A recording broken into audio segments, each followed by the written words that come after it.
Suman TV ప్రేక్షకులందరికీ వరలక్ష్మి వ్రతం శుభాకాంక్షలు. అయితే ఈ వ్రత దినోత్సవం నాడు 9 రకాలు, 5 రకాలు, 3 రకాలు మన శక్తిని అనుసరించి ప్రసాదాలు నైవేద్యాలు సిద్ధం చేసుకుని పూజ చేసుకుంటాం. ప్రసాద నివేదన అయిన తర్వాత కథ వినడానికి సిద్ధమవుతాం. 9 పోగులతోటి 9 ముళ్ళు వేసిన దారాన్ని మనం తోరంగా భావించి అమ్మవారి పాదాల చెంతుంచి 9 గ్రంథులకి 9 ముడులు వేస్తాం కదా. ఈ 9 ముడులకి ఒక్కొక్క నామం చెప్తూ తోర పూజ చేసుకుంటాం. కొన్ని గృహాల్లో తోర పూజ పద్ధతి ఉంటుంది, కొందరిళ్లలో ఉండదు. తోర పూజ ఉన్నవాళ్ళు తోరాన్ని పూజించుకుని అమ్మవారికి ఒకటి సమర్పించి రెండో తోరాన్ని మన చేతికి కట్టుకుని ఈ కథ వినాలి. అక్షింతలు చేతితో పుచ్చుకుని కథ వినటానికి సిద్ధం కండి.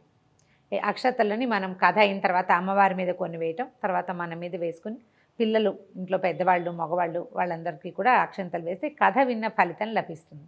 కథ విందాం. పూర్వము శౌనకాది మహర్షుల్ని ఉద్దేశించి సూత మహాముని ఇలా చెప్పారు. మనం మొత్తం పురాణాల గాథలన్నిట్లలోనూ కూడా సూత మహాముని శౌనకాది మునులకు చెప్పినట్టుగా ఉంటుంది. వారు ఇంకో చోట విని మనకు చెప్తారనమాట. ఈ కథని మనం విని ఇంకొకరికి చెప్పాలన్నదే ఉపదేశం ఇందులోది. అయితే ఏం చెప్తున్నారంటే, మునులారా, స్త్రీలకు సౌభాగ్యాన్ని ప్రసాదించే ఒక వ్రతాన్ని పరమేశ్వరుడు సాక్షాత్తు పార్వతీదేవికే ఉపదేశించారు. లోకోపకారం కోసం ఆ వ్రతాన్ని గురించి మీకు తెలియచేస్తాను, శ్రద్ధగా వినమన్నారు. పూర్వం ఒకనాడు పరమేశ్వరుడు తన సింహాసనం మీద కూర్చునుండగా నారద మహర్షి, ఇంద్రాది దిక్పాలకులు స్తుతి స్తోత్రాలతోటి వారిని కీర్తిస్తున్నారు. ఆ మహత్తర ఆనంద సమయంలో పార్వతీదేవి పరమేశ్వరుని ఇలా అడిగింది. ప్రాణేశ్వర, మానవలోకంలో వీళ్ళు మర్త్యులు మరణించేవారు. మరణించే లోపల వారు ఏదో ఒకటి పూజా పునస్కారము, సంధ్యా సంవందనము ఏదో ఒకటి చేసుకోవాలి. స్త్రీలు చాలా రకాల పనులతోటి అలసి సొలసి ఉంటారు.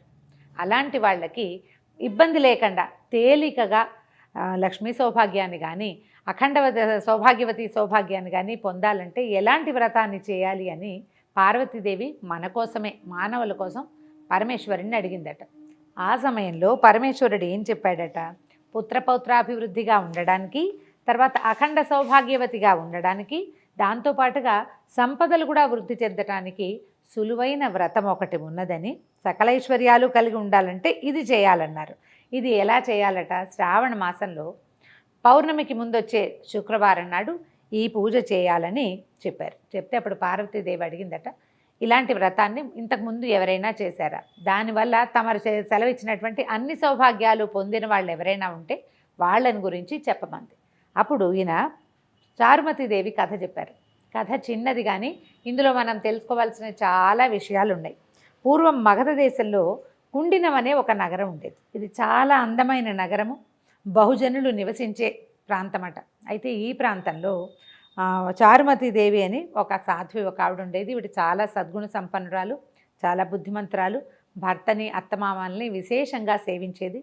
ఇంటికి వచ్చిన అతిథి అభ్యాగతలు సేవ చక్కగా చేసేది. లోకోత్తరమైన గుణాలు కలిగినటువంటి సాధ్వి. అయితే ఒకనాటి రాత్రి ఆమెకు స్వప్నంలో లక్ష్మీదేవి కనపరిచిందట. స్వప్న దర్శనం ఇచ్చి ఏం చెప్పిద్దట, నీ సద్గుణాలకి నేను మెచ్చాను, నీకు కావలసిన వరాలు ఇవ్వాలనే కోరికతోటి నువ్వు ఏ వ్రతం చేసుకోవాలో అది ఉపదేశించడానికి నీ కల్లో కనపడ్డానమ్మా. కాబట్టి నువ్వు శ్రావణ మాసంలో వచ్చేటువంటి పౌర్ణమిని కంటే ముందు వచ్చే శుక్రవారం నాడు ఈ ఫలానా వ్రతం చేసుకో అని ఈ వ్రతాన్ని ఉపదేశించింది. వరలక్ష్మి వ్రతము అని చెప్పి ఉపదేశించిందట.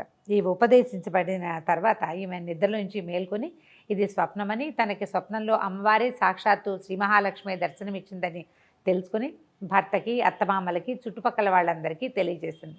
స్వప్న దర్శనాలు ఏవైనా మనకి మంచి కళ వచ్చినప్పుడు ఎవరికైనా చెప్పి దీనివల్ల ఎలాంటి ప్రయోజనము, ఇందులో నిజానిజాలు ఎంత అని తెలుసుకోవాలని చెప్తారు పెద్దవాళ్ళు. కళ వస్తే చెప్పాలి, మంచి కళ అయినా చెడు కళ అయినా. ఇది మంచి కళ కావడంతో విశేషంగా అందరికీ చెప్పిందట ఆవిడ. చెప్తే అప్పుడు ఏమన్నారంటే, శ్రావణ మాసం త్వరలో రాబోతోంది, అప్పుడు ఈ వ్రతం చేసుకుందాం. అమ్మవారి స్వప్న దర్శనంలో చెప్పినట్టుగానే ఏదైనా శుభం చేకూరుతుందేమో. ఒకవేళ చేకూరినా చేకూరకపోయినా వ్రతం చేయటం అనే అద్భుతమైన వ్యవహారమైనా సాగుతుంది కాబట్టి చేద్దామనుకున్నారు. ఆ తర్వాత ఆవిడ ఏం చేశారట, 2-3 నెలల తర్వాత శ్రావణ మాసం వచ్చింది. ఆవిడ తన భర్త ప్రోత్సాహంతో పట్టణంలో ఉన్నటువంటి స్త్రీలందరికీ కబురు చేసిందట. ఈ రోజున అమ్మవారు వ్రతం చేసుకోమని ఆదేశించింది కాబట్టి ఎవరెవరి గృహాలలో వాళ్ళు వ్రతాలు చేసుకోండి, మా ఇంటికి రాగలిగిన వాళ్ళు రండని చాటింపులాగా ఒక పేరంటానికి పిలుపు చేశారనమాట. ఆమె ఇంటికి చాలామంది ఆమె యొక్క బంధువులు, స్నేహితులు, తెలిసిన వారు, చుట్టుపక్కల ఇళ్లల్లో వాళ్ళు అందరూ వచ్చారు. వచ్చిన తర్వాత వీళ్ళు ఏం చేశారట, ఈ గృహంలో ఒక పరిశుద్ధమైన ప్రాంతాన్ని ఎన్నుకొని ప్రదక్షిణకి వీలుగా ఉండేటట్టుగా చతుర్మధ్యంగా ఉండే ప్రాంతంలో గోమయంతో చక్కగా అలికి 5 రకాల రంగులతోటి ముగ్గులు పెట్టి తర్వాత పంచపల్లవాలతోటి కలశాన్ని ఏర్పరిచి అమ్మవారు వరలక్ష్మీదేవిని కలశంలోకి ఆవాహన చేసి అత్యద్భుతంగా మేళతాళాలతోటి పురోహితుల సహకారంతో వరలక్ష్మి వ్రతం చేసుకున్నారట. వ్రతం అనగా ఏమిటి? పూజ ఒక విధానం ప్రకారం చేయటం. ముందు వెనకలుగా పువ్వులో పళ్ళో సమర్పించడం కాకుండా షోడశోపచార విధానంతో 16 ఉపచారాలతోటి లక్ష్మీదేవిని సేవించటం. ఈ సేవ సక్రమంగా జరిగేసరికల్లా పూజ అంతా పూర్తయిపోయింది. తర్వాత నివేదనలు జరిపారు. తర్వాత అమ్మవారిని పెట్టినటువంటి ఈ కలశానికి ప్రదక్షిణ చేయమన్నారు. ఈ పట్టణంలో ఉన్న స్త్రీలు చారుమతీదేవితో సహా లేచి నిలబడి ఈ అమ్మవారి కలశం చుట్టూతా ప్రదక్షిణ చేయబోయారట. మొదటి ప్రదక్షిణ చేయగానే ప్రదక్షిణ చేస్తున్న స్త్రీలందరికీ కూడా చేతులకి పాదాలకి ఎన్నో రకాల స్వర్ణాభరణాలు వచ్చినాయట. ఆశ్చర్యపోయారు. అమ్మో, అమ్మవారి అనుగ్రహం ఇట్లా కనపడుతోంది అనిపించింది. మళ్ళీ రెండో ప్రదక్షిణ చేయగానే వీళ్ళ ఇళ్ళు ఎవరెవరైతే ఇక్కడ ప్రదక్షిణ చేస్తున్నారో ఆ అందరి గృహాలు కూడా ధన కనక వస్తువాహనాలతోటి నిండిపోయినాయట. మూడో ప్రదక్షిణ చేసేసరికల్లా ఆ ప్రాంతం అంతా కూడా బంగారు కాంతులతోటి చాలా ప్రకాశవంతంగా మారిపోయిందట. ఈమె ఇంటికి చారుమతీదేవి ఇంటికి వచ్చారు. వాళ్ళందరికీ కూడా వాళ్ళ వాళ్ళ గృహాల నుంచి రకరకాల బళ్ళు, అశ్వాలు కట్టినవి, ఏనుగులతోటి, తర్వాత పల్లకీలు, చిన్న చిన్న రథాలు, అట్లా అన్నీ వచ్చినాయట వాహనాలు వాళ్ళని తీసుకెళ్ళడానికి. ఆ వచ్చిన అతిథి అభ్యాగతులందరికీ కూడా అంటే వ్రతానికి పిలువబడి వచ్చిన వాళ్ళే కాకుండా ఏదో వ్రతం జరుగుతోంది విశేషంగానే వాకిళ్లలో నిలబడి చూసిన వాళ్ళకి కూడా విశేషంగా వాయనాలు, తాంబూలాలు సమర్పించి భోజన భాజనాదులతోటి సత్కరించి పంపించారు చారుమతీదేవి, ఆమె భర్త కూడా. ఆ తర్వాత నుంచి ప్రతి సంవత్సరము కూడా ఈ కుండిన నగరంలో వరలక్ష్మి వ్రతాన్ని ఎవరిళ్లల్లో వాళ్ళు ఆచరించడం మొదలుపెట్టారట. ఆ కథని పరమేశ్వరుడు పార్వతీదేవికి చెప్పారని శౌనకాది మునులకి సూత మహాముని ఉపదేశించారు. ఇందులో మనకి ఉపదేశం ఏంటంటే, ఎవరైతే భర్తను, అత్తమామలను, అతిథి అభ్యాగతలను సేవిస్తారో వాళ్ళకి లక్ష్మీదేవి కృపాకటాక్షాలు ఉంటాయి.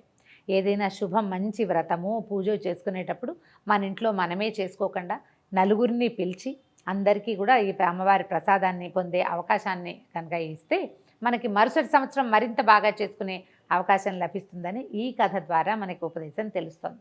కథ విన్నారు కదా. అక్షింతలు అమ్మవారి మీద వేయండి. తర్వాత మిగిలిన అక్షింతల్ని కొన్ని అక్షింతలు ఉంచుకొని మన మీద, తల మీద, శిరస్సు మీద వేసుకోవటము. తర్వాత ఇంట్లో పెద్దవాళ్ళు ఎవరైనా చిన్నపిల్లలైనా ఉంటే వాళ్ళందరికీ కూడా ఈ కథాక్షింతలు వేయటం.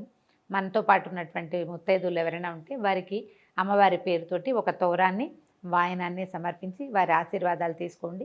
ఈ రోజున అంటే ఇలా వ్రతం చేసుకున్న వాళ్ళు ఇంట్లో ఉన్న అత్తమామలు, పెద్దవారు, భర్త వీరి ఆశీర్వాదం తీసుకుంటే చాలా శుభం చేకూరుతుంది.